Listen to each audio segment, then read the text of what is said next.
Hi, welcome. Enjoy the content, subscribe, and turn on notifications.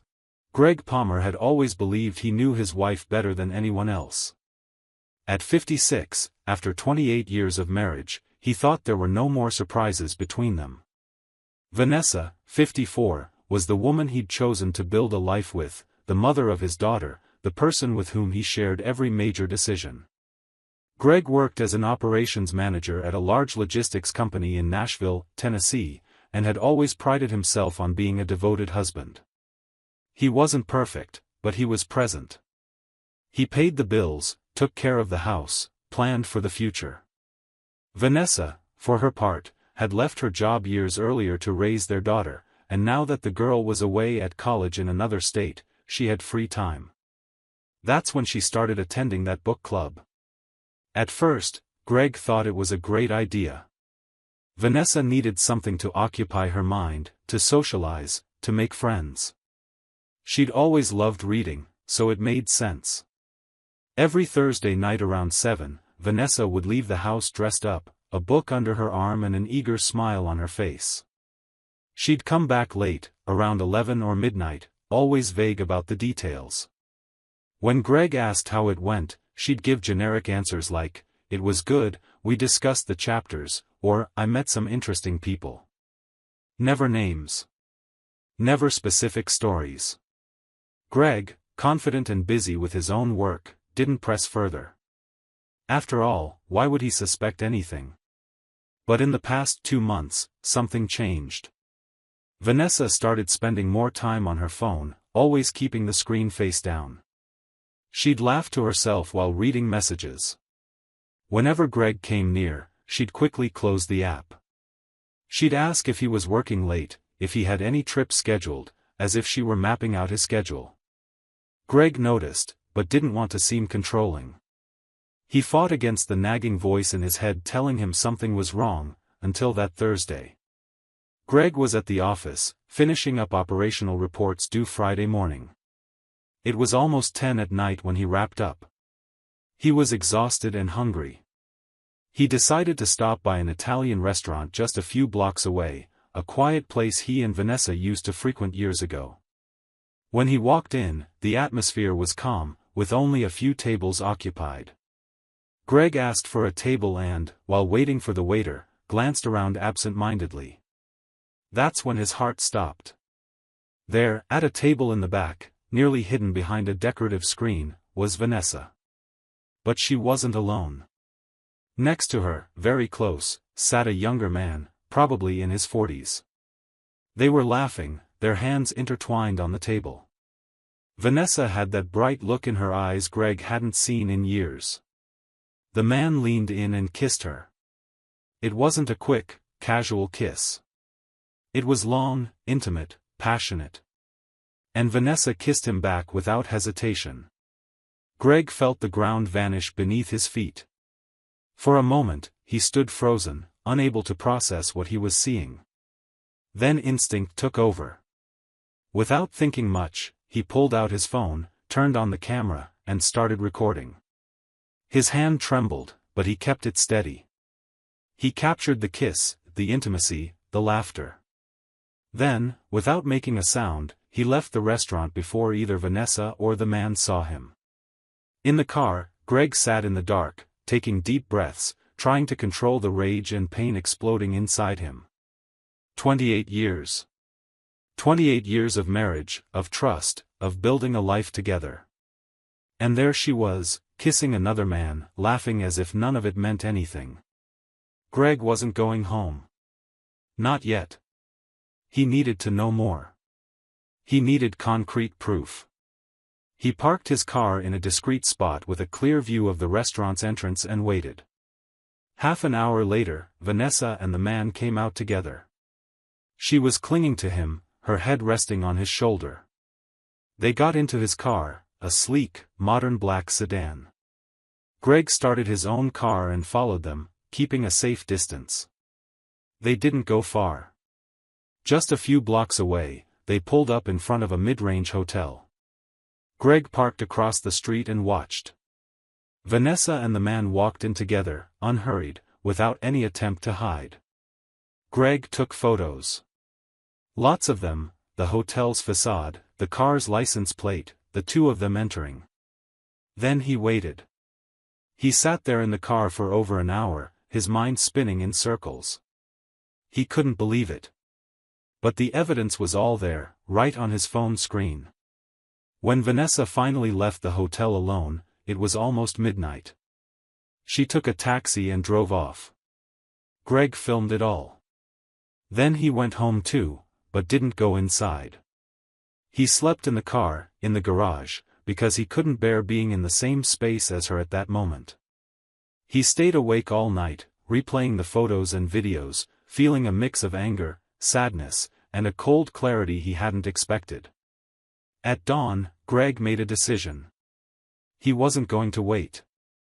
He wasn't going to drag out the agony. He wasn't going to gather more evidence. He already had everything he needed. It was time to act. Friday morning, Greg called work and took the day off. Then he looked up the contact for a divorce attorney a colleague had recommended years ago and scheduled an emergency appointment for 9 a.m. In the lawyer's office, Greg showed everything, the videos, the photos, and explained the situation. The attorney, a middle-aged man with a serious expression, carefully reviewed the material. "This is sufficient proof of adultery," he said. "We can use this in the proceedings. But you should understand that, depending on the state and the circumstances, it may or may not affect the division of assets. Tennessee recognizes adultery as a factor, but every case is different." Greg wasn't interested in technical details right then. He just wanted it over. "I want a divorce. I want it fast. What do I need to do?" The lawyer suggested gathering more evidence, maybe hiring a private investigator, building a stronger case. Greg shook his head. "No. I'm going to settle this today." The lawyer tried to advise caution, but Greg was determined. He signed the preliminary documents, authorized the attorney to prepare the divorce papers, and left with a clear plan in mind. Back at home, Greg got everything in order. He separated bank accounts, canceled shared credit cards, changed passwords. Then he sat down at his computer and recorded a video. Looking straight into the camera, his voice calm but heavy with emotion, he recounted everything he'd discovered. He showed the photos, the videos, explained how he felt, how he'd been betrayed. "You're seeing this because you deserve to know the truth. I'm not doing this out of revenge. I'm doing it because I won't live a lie anymore." He saved the video as private and sent the link only to trusted people, his siblings, his parents, a few close friends, and his daughter. Then he printed the divorce papers the lawyer had emailed him, organized printed copies of the photos, and waited. Vanessa came home around 3 in the afternoon. She was in a good mood, humming a tune as she walked in. Greg was sitting in the living room, in his usual armchair, with the photos spread out on the coffee table in front of him. When Vanessa saw him, she stopped in the doorway, confused. "Greg? You didn't go to work today?" He didn't answer right away. He just looked at her, as if seeing a stranger. "Sit down, Vanessa." She frowned. "What's going on?" "Sit," he repeated, firmer this time. Still confused, Vanessa walked over to the couch and sat down, her eyes drifting to the photos on the table. That's when she saw them, herself kissing another man, walking into a hotel. All the color drained from her face. "Greg, I can explain," he raised his hand, silencing her. "No. You can't. There's no explanation that changes what I saw, Vanessa. Last night, I was heading home from work and decided to grab dinner at that Italian place we used to go to. Guess who I ran into? You. With him." Vanessa tried to speak, but no words came out. She looked at the photos, then at Greg, as if searching for an escape, a plausible excuse. "Greg, please, it's not what you think. He's just a friend." A friend?" Greg interrupted, his voice rising. "Do you kiss your friends like that?"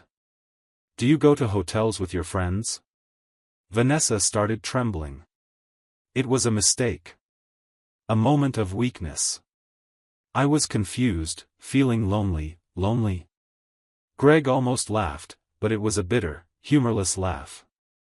You were lonely? I was always here, Vanessa. Always. Working, providing, taking care of you, our daughter, our family. And you felt lonely? He stood up, grabbed his phone, and played an audio clip. Vanessa froze as she heard her own voice, recorded the previous night when she'd been on the phone in the lounge area of the tennis club. I can leave him anytime. He's just a wallet I haven't emptied yet. As soon as he sells the company, I'll get half of everything, and we can finally live the way we've always wanted, Charles. The silence that followed was deafening. Vanessa opened her mouth, but no sound came out. She was pale, eyes wide, completely exposed. Greg turned off the audio and looked at her with an expression mixing pain and contempt. A wallet. That's all I was to you. 28 years, Vanessa. 28 years of my life dedicated to you, and I was just a wallet you hadn't emptied yet. Vanessa began to cry, sobbing loudly, trying to stand and move toward him, but Greg stepped back. Don't touch me. Greg, please, forgive me. It was a terrible mistake. I don't know what came over me. I love you, I swear I love you. He shook his head, his eyes glistening with held-back tears. No. You don't love me. Maybe you never did. And you know what's worse? I believed in you. I trusted you completely. And you used that against me. Greg picked up the folder with the divorce papers and tossed it onto her lap. This is the end, Vanessa. I've already filed for divorce. You have 24 hours to leave this house. Pack your things and go live with Charles, since he's the future you always wanted. Vanessa stared at the papers, incredulous. You can't do this. I have rights. Half of everything is mine. Greg smiled, but it was a cold smile. Rights? You gave up your rights when you planned to use me like a wallet. And as for the house and the money, you'll find out it's not as simple as you thought. He picked up his phone again and showed her the video he'd recorded. This is already with our daughter, my siblings, my parents, and yours too. Everyone knows who you really are.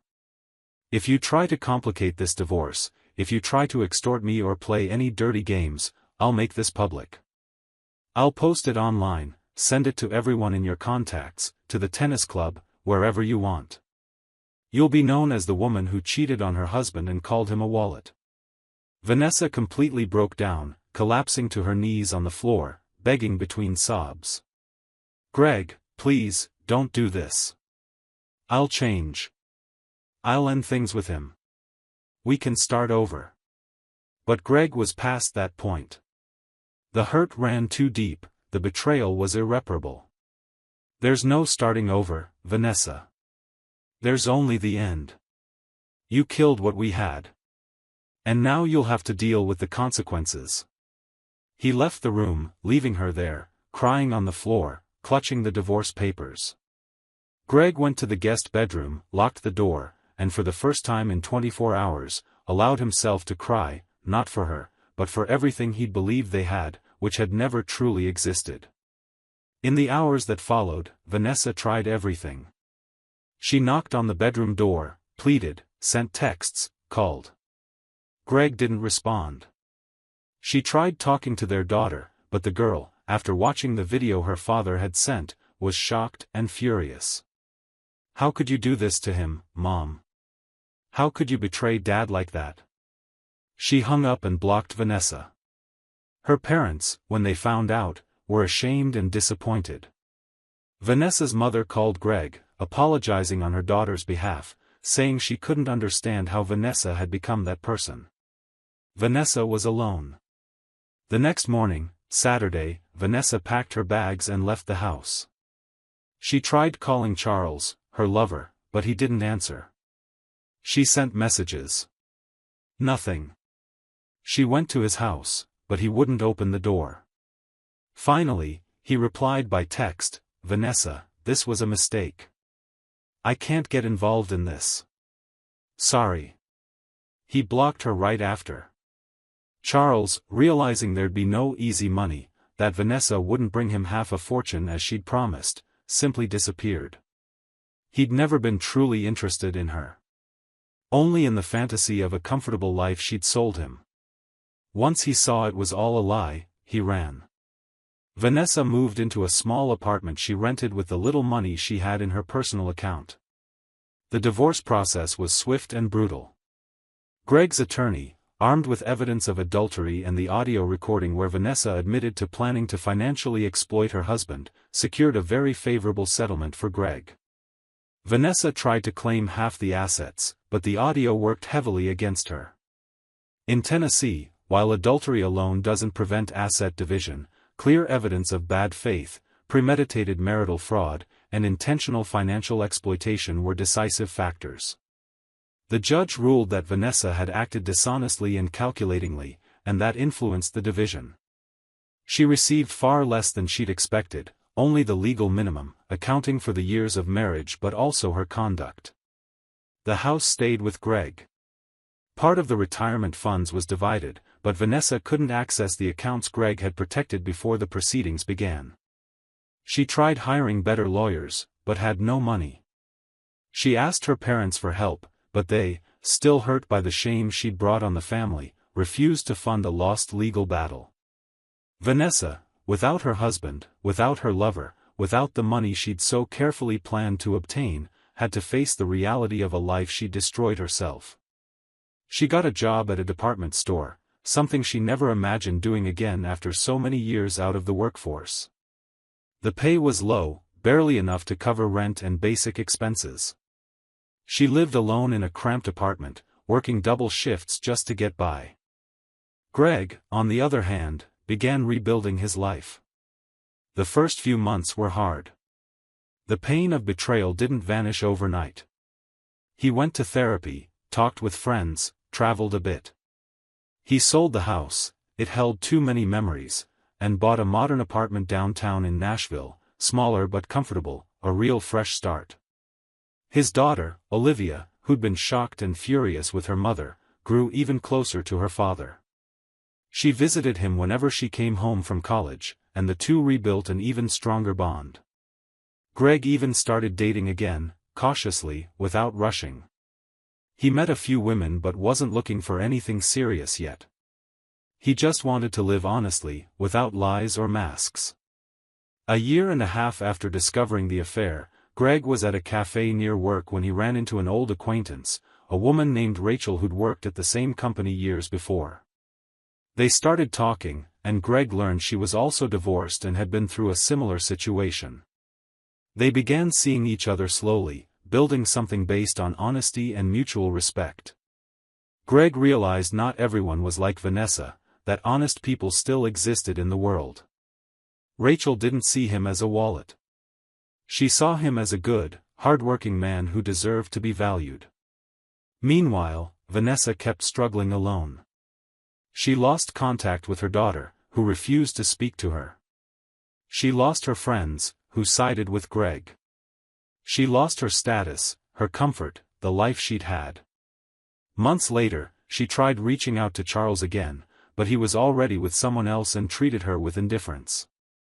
Vanessa finally understood the weight of her own choices. She'd traded 28 years of a solid marriage, of a devoted man, for an empty fantasy. And now, she paid the price every single day. Greg never sought out Vanessa after the divorce. He didn't feel hatred, nor did he take pleasure in her suffering. Just a deep indifference. He moved on, focusing on himself, his daughter, and the new relationships he built with honesty. And over time, he realized the best revenge wasn't destroying her, it was simply living well. Living with dignity. Living without lies. He learned that trust, once broken, never fully recovers. But he also learned it's possible to rebuild your life, even after being betrayed so cruelly. Greg emerged from it stronger, wiser, and finally free of a woman who never valued him. And in the end, that was enough. Thank you for watching the video. If you enjoyed it, don't forget to subscribe to the channel and turn on notifications so you won't miss any updates. See you next time.